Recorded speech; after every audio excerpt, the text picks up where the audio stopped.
আসসালামু আলাইকুম সবাই। আজকে আমি আপনাদের সাথে শেয়ার করছি eggless fried rice with veggie chicken. So আজকে আমাদের মেইন উপকরণ হচ্ছে চিকেন আর হচ্ছে চিংড়ি মাছ, শ্রিম্প। সো আমি চিকেনটাকে খুব সুন্দর করে লম্বা লম্বা করে বোনলেস চিকেনকে কেটে নিয়েছি। সো ম্যারিনেট করে রাখছি লবণ, গোলমরিচের গুঁড়া, একটু কোজন সিজিং।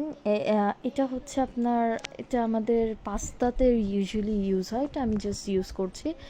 দেন হচ্ছে সয়া সস আর সামান্য একটু ওয়েস্টার সস। নর্মালি অনেকে টমেটো সস বা টমেটো ক্যাচাপ ইউজ করে থাকেন, বাট আজকে আমি কোনো টমেটো সস বা টমেটো ক্যাচাপ ইউজ করছি না। এটাকে আপনারা চাইলে এভাবে করে রেফ্রিজারেটরে রেখে দিতে পারবেন, যে কোনো রান্নার ক্ষেত্রে, পাস্তা রান্নার ক্ষেত্রেও ইউজ করতে পারবেন। পাশাপাশি আমি চিংড়িটাকেও সেম ওয়েতে ম্যারিনেট করে দিচ্ছি। এটাতে আমি লবণ, গোলমরিচের গুঁড়া, সয়া সস আর ওয়েস্টার সস একটু বেশি পড়ে গিয়েছিল, সো আমি কমিয়ে নিলাম।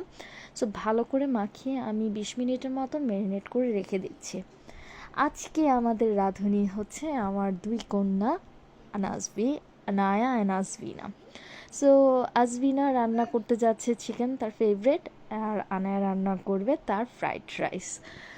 সো আজমিনার রান্নার জন্য আমি প্যানে তেল দিয়ে দিয়েছি, পেঁয়াজগুলো বড় বড় করে কেটেছি, ক্যারটগুলোকে গোল গোল করে কেটেছি। এইটা বেবি ক্যারট আর ক্যাপসিকাম, দো আমার কাছে আজকে ইয়েলো ক্যাপসিকাম ছিল না, তাহলে ফুল অফ কালারফুল হয়ে যেত।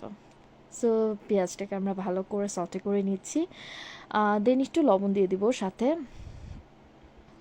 লবণটা আজকেও বেশি হয়ে গেছে, বুঝতেই পারছেন, বাচ্চারা সাথে থাকলে যা হয়, মানে ফুল অন মেস, তারা সব কিছু করবে। সো আমি সব ভেজিসগুলো দিয়ে দিচ্ছি, যেহেতু বাচ্চারা ভেজিস একদম খেতে চায় না।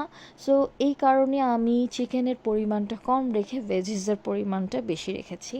সো এগুলোকে হালকা করে আমি সটে করে নিচ্ছি, বেশি আমি একদম বয়েল করব না।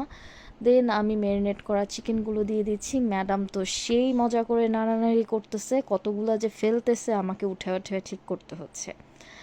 তো যাই হোক, সো আমরা এটাকে ভালো করে মাঝে মাঝে আমি এসে নাড়াচাড়া ঠিক করে দিচ্ছি, ঢেকে দিলাম কিছুক্ষণের জন্য। যখন এইভাবে পানি উঠে যাবে, দেখতেই পাচ্ছেন যথেষ্ট চিকেনের পানি উঠে গেছে।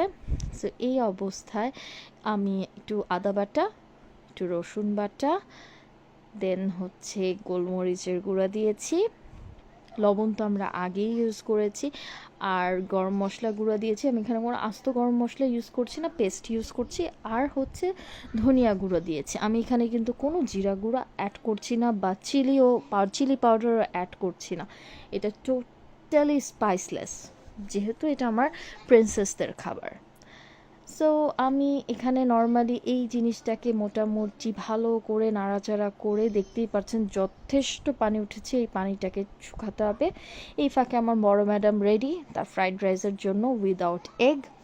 সো তেলের মধ্যে আমি বে লিফ দিয়ে দিয়েছি, আর হচ্ছে এলাচ দিয়ে আমরা একটু তেলের সাথে পেঁয়াজটাকেও ফ্রাই করে দিচ্ছি। সে বাম হাত ডান হাত সব মিলিয়ে ফেলতেছে। ওফ, আমি তো পাশে দিয়ে খালি বলেই যাচ্ছি। তো আবার এখন সব কিছু ঠিক করে রান্না নাড়াচাড়ার পরে আমি এটাতে লবণ দিয়ে দিলাম। লবণ দিয়ে কিছুক্ষণ এটাকে ভাজা ভাজা করব, ফাঁকে দিয়ে আমি চিকেনটাকেও নাড়ছি। এই অবস্থায় আমি চিকেনের মধ্যে সয়া সস আর ওয়েস্টার সস দিব। আমি কিন্তু কোনো চিনি অথবা কোনো টমেটো সস ইউজ করছি না। সো আপনারা যদি চান তাহলে অবশ্যই ইউজ করতে পারেন, সেক্ষেত্রে কোনো আপত্তি নেই, কারণ আমি আজকে ইউজ করছি না। সো আমার চিকেনে কাঁচামরিচ আমি ফেলে দেইনি, দুই সাইড কেটে দিয়েছি। ম্যাডাম আমার দিয়ে রান্না বান্না করে দিল, সেই মজা হয়েছে মাশাল্লাহ আমার প্রিন্সেসের রান্না।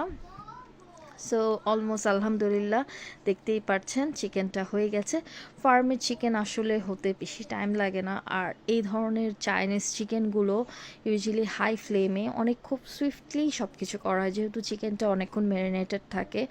সো অত টাইম লাগে না। সো আমি চুলাটা চেঞ্জ করে নিলাম। দেন হচ্ছে আমি পেঁয়াজের সাথে চিংড়ি মাছটাকে একটু ভেজে নিব। আমার বড় মেয়ে খুব কষ্ট করে সে নাড়তে পারছে না, পরে আমি আবার হাত লাগিয়ে ঠিক করে নিলাম। চিংড়ি মাছটা একটু ভাজা ভাজা করব।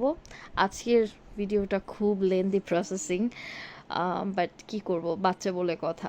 সো দুইজনই তাদের ভেজিসগুলো দিবে, তারা একজন দিবে না, একজন দিলে একজন মন খারাপ করছে, সে ফেলেও দিচ্ছে, কি আর করব।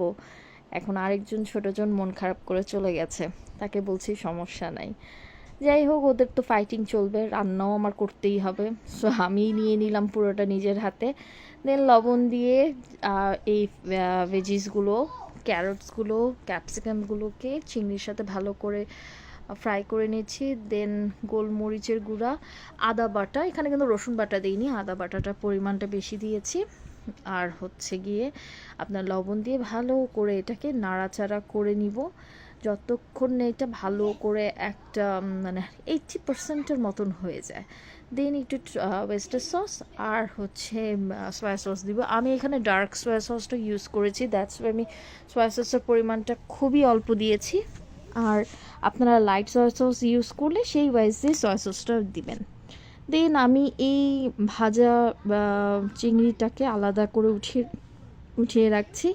দেন সেই প্যানে আমি আবার একটু তেল দিয়ে ওটাতে পেঁয়াজ অ্যাড করলাম। পেঁয়াজটাকে আমরা হালকা করে ভেজে নিব, বেশি ভাজা ভাজা করব না, হালকা করে একটু ভেজে নিব, সাথে একটু লবণ দিয়ে নিব, তাহলে পেঁয়াজটা একটু ভালো করে সেদ্ধ হবে। এই ফাঁকে আমার বড় কন্যা একটা ভুল করে ফেলেছে, তাকে আমি বলেছিলাম মা আমি রাইসটা দিব যখন তুমি ভিডিওটা করো, সেই রাইসের ভিডিও বাদে আকাশ বাতাস সব কিছুর ভিডিও করে ফেলছে। সো এই জন্য রাইসের ঢালার ভিডিওটা আর হয়নি। সো আমি পোলার চালটাকে কিন্তু আগের থেকেই 30 মিনিটের মতন ধুয়ে 30 মিনিটের মতন ভিজিয়ে পানি ঝরে রেখেছিলাম। দেন এটা যখন ভালো করে ভাজা ভাজা হয়ে গেছে, দেন আমি এটার সাথে আমার যে চিংড়ি মাছের যেই গ্রেভিটা রেডি করে রেখেছি সেটাকে আমি অ্যাড করেছি। আপনারা যদি এই জায়গায় ডিম অ্যাড করতে চান, সেক্ষেত্রে ডিমটাও আপনারা চিংড়ি মাছের সাথে ফ্রাই করে দেন অ্যাড করে দিতে পারবেন, কোনো প্রবলেম নেই। আমার ঢাকনাটা ভেঙে গিয়েছে, সরি ফর দ্যাট। সো কোনো রকম চালাচ্ছি আর কি, বুঝতেই পারছেন নতুন সংসার। আমি আমার বাংলাদেশের আত্মীয় স্বজনের পাশাপাশি আমার রান্নাঘরের জিনিসপত্রকে খুব বেশি মিস করি। যাই হোক, বলে লাভ নেই, কষ্টের কথা। সো কাঁচামরিচ দিয়ে দিলাম বাগানের, দেন হচ্ছে একটু ঘি আর হচ্ছে একটু কেওড়া জল দিয়ে, দেখতেই পাচ্ছেন আলহামদুলিল্লাহ খুবই ভালোভাবে সব কিছুই সেদ্ধ হয়েছে। আলহামদুলিল্লাহ রাইসটা পুরো ঝরঝরা হয়েছে। আমার বাচ্চারা তো সেই মজা। আমার বাচ্চাদেরকে আমি আসলে কাচের প্লেটে দিই না, স্টিলের বাটিতেই ছোটোবেলা থেকেই তারা খায়। এটা তাদের বাবা চাচাদের ছোটোবেলার বাটি, আমি আমার শাশুড়ি আমাকে দিয়ে দিয়েছে। তো সেখানে সুন্দর করে তাদের জন্য চিকেন আর ফ্রাইড রাইসটা রেডি করে দিলাম। তারাও খুশি, আমিও খুশি, তারা হ্যাপি। আজকে তো তারা একদম ফুল অন এক্সাইটেড যেটা তারা রান্না করেছে। আসলে তো জানি কে রান্না করেছে। যাই হোক, এই তো গোসল গোসল করে তারা খাবারের জন্য তৈরি, উনিও রেডি, সাথে খুবই মজা পাচ্ছে। খুব কষ্টের একটা লাইক দিল, কিন্তু অ্যাকচুয়ালি কিন্তু ভালো লাগছিল। আর খাবারটা আলহামদুলিল্লাহ খারাপ হয়নি, ভালোই হয়েছে। আপনারা ট্রাই করতে পারেন। আসসালামু আলাইকুম, ভালো থাকবেন সবাই, এর জন্য অবশ্যই দোয়া করবেন। আসসালামু আলাইকুম।